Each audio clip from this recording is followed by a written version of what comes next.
আজারে রে প্রেমের খেলা খেলছো দয়াল রে তুমি নির্দোষী রে রাখো দয়াল ববের জেলখানায় আবার অপরাধ করিয়া কেহ ঘুরে সর্বদাই হাকিম হইয়া হুকুম কর পুলিশ হইয়া ধর আবার সর্প হইয়া দংশন কর উজা হইয়া যা আর রে প্রেমের খেলা খেলছো দয়াল রে কাউরে দুঃখী বানাইলা সন্তান কাইরা নিয়া আবার অল্প বয়সে কান্দাইলা কাউরে বিধবা বানাইয়া এই জগতে খেলছো তুমি আজব রঙের খেলা আরে সকাল বেলার দনি আমি ফকির সন্ধ্যাবে এলা রে প্রেমের খেলা খেলছো দয়াল রে কাউরে দিলা কোটি টাকা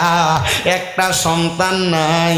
আবার কাউরে দিলা 10টা সন্তান থাকার জায়গা নাই আরে কাউরে দিলা কোটি টাকা একটা সন্তান নাই আবার কাউরে দিলা 10টা সন্তান থাকার জায়গা নাই আছে না আল্লাহর কুদরতের খেলা কেউ বুঝে না রে ওই বালকাদের উসিলা দিয়া দোয়া করছে আল্লাহ তুমি আমরা এখান থেকে বাঁচাও আর কোনোদিন গুনাহ করতাম না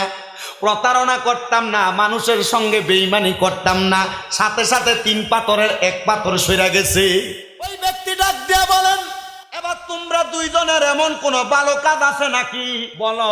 যে ভালো কাজের কারণে আল্লাহ আমরা এখান থেকে বাঁচাইবো একজন ডাক দিয়া কয় ভাই অন্য কোনো ভালো কাজ নাই একটা ভালো কাজ আছে বলে কি ভালো কাজ বলে আমার একটা চাচাতো বোন ছিল যার চেহারা বড় সুন্দর আমার চাচাতো বোনের চেহারা বড় সুন্দর ওই সুন্দর চেহারাওয়ালা বোনটার প্রতি আমার একটা লালস ছিল আমার একটা আক্রোশ ছিল যদি আমি তার সঙ্গে মিলিত হইতে পারতাম মেলামেশা করতে পারতাম খারাপ সম্পর্ক করতে পারতাম তো হঠাৎ করে একদিন রাত্রবেলা আমার ওই চাচাতো বোন আমার কাছে আসছে কিছু দেরহাম নেওয়ার জন্য হাওলাত হিসেবে আমি আমার চাচাতো বোনকে বললাম যদি তুমি আমার কাছ থেকে এই দেরহামগুলা নিতে চাও তাহলে তোমার চেহারা সুন্দর আমি তোমার সঙ্গে মেলামেশা করব এটার বিনিময়ে তুমি আমার কাছ থেকে দেরহাম পাইবা আমার চাচাতো বোন আমারে ডাক দিয়ে বলছে ভাই আমার দেরহামটা দাও আমি কর্ম সম্পাদন করে আরেকদিন তোমার সেই সুযোগ প্রদান করব